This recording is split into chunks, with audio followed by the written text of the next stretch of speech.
세 번째 가스 용접 이론 강의 시작하도록 하겠습니다.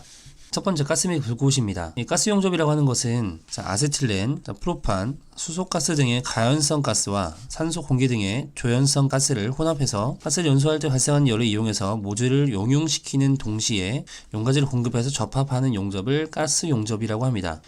이 가스 용접은 앞서 나왔던 피보아크 용접과 비교해서 특징을 알아두시면 되는데요. 이 가스 용접의 특장점은 아크 용접과는 달리 전기 설비가 없어도 된다는 특징이 있습니다. 그렇기 때문에 전원 설비가 없어도 쉽게 설치할 수가 있고 설치 비용이 저렴하다는 장점을 가지고 있고요. 이 열량 조절이 가스의 양으로 조절하기 때문에 비교적 자유로워서 박판 용접, 즉 얇은 용접에 적당하다는 특징을 가지고 있습니다. 응용 범위가 굉장히 넓고요. 운반이 편리하다는 장점을 가지고 있습니다. 이 아세틸렌 용기와 산소 용기 이 두 가지만 가지고 있어도 용접이 가능하기 때문에 굉장히 운반이 편리하다는 장점을 가지고 있고요. 아크 용접과 비교를 해서 아크 용접은 유해 광선이 발생을 하죠. 그에 비해서 가스 용접은 유해 광선이 발생하지 않는다는 장점을 가지고 있습니다. 단점으로는 아크 용접에 비해서 불꽃의 온도가 굉장히 낮습니다. 가스 용접에 사용되는 가스 용접 온도는 가장 높은 온도를 보면 산소 아세틸렌 혼합가스를 사용할 때 나타나는 온도인데요. 3430도 정도 됩니다. 그에 비해서 용접 온도가 현저히 높은 아크 용접은 3000도에서 2만도 정도의 온도 범위를 가지고 있습니다. 그 용접에 비해서 불꽃의 온도가 낮다는 점, 열 집중성이 나빠서 효율적인 용접이 좀 어렵다는 단점을 가지고 있습니다. 열 영양부가 넓기 때문에 열 집중성이 나쁩니다. 가스를 사용하기 때문에 폭발의 위험성이 있습니다. 그에 따라서 금속이 탄화 및 산화될 가능성이 많다는 가능성도 가지고 있고요. 아크 용접에 비해서 열 영양부, 가열 범위가 크기 때문에 용접 응력이 커지고 가열 시간이 길다는 단점을 가지고 있습니다. 그에 따라서 용접 변형이 크게 생기게 되고요. 금속 종류에 따라서는 기계적 강도가 떨어진다는 단점을 가지고 있습니다. 그러니까 용접 효율 면에서는 아크 용접이 효율이 좋고 용접 효율은 가스 용접이 좀 떨어진다고 생각을 하시면 되겠고요. 그 효율에 따라서 신뢰성을 보시면 아크 용접이 가스 용접보다 신뢰성이 높다라는 것을 알 수가 있겠습니다. 참고 부분에 보시면 가스 용접 온도가 나와 있는데요. 이 산소와 아세틸렌 가스가 3430도로 가장 높다는 것을 알 수가 있습니다. 산소와 아세틸렌 가스 용접 온도만 숙지를 하고 넘어가시면 되겠고요. 가스의 분류입니다. 가스의 분류에는 가연성 가스와 조연성, 불활성 가스로 우리가 구분을 할 수가 있는데 스스로 연소하는 가스인 그 가연성 가스에는 아세틸렌 가스, 수소, 천연가스, 프로판, 메탄, 부탄 등이 있겠습니다. 스스로 연소하진 않지만 연소를 도우는 가스인 조연성 가스에는 산소가 대표적으로 있겠고요. 화학적으로 매우 안정적이고 다른 물질과 쉽게 반응하지 않는 가스인 불활성 가스에는 그 주기율표 18쪽에 속하는 헬륨, 네온, 아르곤 등이 있겠습니다. 이렇게 가스의 분류 세 가지 알아두시고요. 다음 장 넘어가도록 하겠습니다. 가스 종류에 따른 특징이 나와 있는데요. 수소, 아세틸렌, 프로판, 산소에 대한 특징이 상세하게 나와 있습니다. 수소라고 하는 것은 우선 가연성 가스라는 것이 중요하고요. 무색, 무미, 무치, 인체 해가 없다는 거. 가장 큰 특징은 모든 가스 중에서 최소의 밀도, 즉 가장 가볍고 확산 속도가 빨라서 누설되기가 쉽고 열 전조도가 가장 크다는 특징을 가지고 있습니다. 그리고 고온 고압에서는 수손 취성이라는 그런 특징도 가지고 있습니다. 그래서 취성이라는 것은 깨지는 성질을 의미했죠.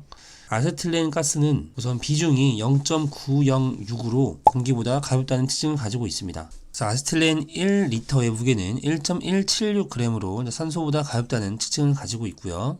산소와 적당히 혼합해서 연소시키면 굉장히 높은 열을 낸다는 거, 앞서 말씀드렸다시피 산소 아세틸렌 혼합가스가 3430도로 가장 큰 온도를 낸다는 것을 말씀드렸었습니다. 자, 프로판 가스를 보면 쉽게 기화를 하고 발열량이 높다는 그런 특징을 가지고 있고요. 연소할 때 필요한 산소의 양은 1대 4.5라는 거, 이 수치 기억해 주시면 되겠습니다. 마지막으로 조연성 가스인 산소는 우선 충전을 할 때 몇 도에서 어느 정도의 압력으로 충전하는지를 물어보는 문제가 많이 출제가 됐었는데요. 35도에서 150kg 중퍼 제곱센티미터의 압력으로 충전하는 가스가 산소 가스가 되겠습니다. 아세틸렌 가스와 마찬가지로 혼합을 했을 때, 즉 아세틸렌 가스와 혼합을 했을 때 가장 큰 온도를 낸다는 것이 중요했었고요.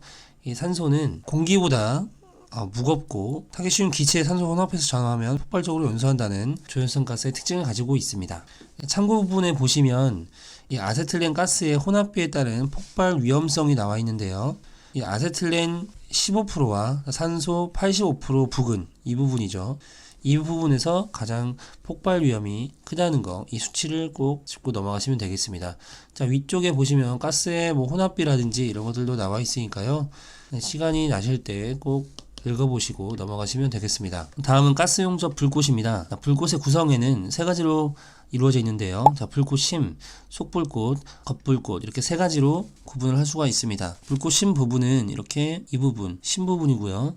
속불꽃 그리고 겉불꽃 이렇게 세 가지로 구분을 할 수가 있습니다. 이 중에서 가장 온도가 높은 부분은 속불꽃으로 3200에서 3500도의 높은 열을 발생하는 부분으로 용접부의 산화를 방지할 수 있는 특징을 가지고 있습니다. 이 셋 중에 어느 곳이 온도가 가장 높은지를 물어보는 문제가 종종 출제가 됐었고요. 불꽃의 종류를 보시면 아세틸렌과 산소를 어느 정도 혼합한지에 따라서 탄화불꽃, 중성불꽃, 산화불꽃 이렇게 세 가지로 분류를 할 수가 있는데요. 우선 아세틸렌과 산소를 1대1로 혼합을 했다라고 한다면 중성불꽃으로 우리가 구분을 할 수 있고요. 아세틸렌이 산소보다 더 많이 혼합되었다 그러면 탄화불꽃으로 분류를 하게 되겠습니다. 반대로 산소가 더 많이 혼합이 되었다라고 한다면 산화불꽃으로 우리가 구분을 할 수가 있는데, 우선 결론적으로 용접에 가장 적합한 불꽃은 중성불꽃이 되겠습니다. 그럼 아세틸렌이 과잉된 이 탄화불꽃은 우선 산소가 조금 들어있기 때문에 산화를 방지할 필요가 없다는 장점을 가지고 있고요. 이것은 스테인리스나 스텔라이트, 모넬 메탈 등에 사용되는 그런 불꽃이 되겠습니다. 그리고 이것을 제3의 불꽃이라고도 하고요. 산소가 과잉된 산화 불꽃은 우선 온도가 높아서 가스 절단 등에 효율적으로 사용된다는 특징을 가지고 있습니다. 그리고 온도가 가장 높다는 특징을 가지고 있고요. 하지만 산소가 과잉돼서 혼합이 되었기 때문에 금속을 산화시킨다는 단점을 가지고 있습니다. 그래서 일반적인 가스 용접에는 사용하지 않고 구리나 황동 등의 용접에 사용된다는 특징을 가지고 있습니다.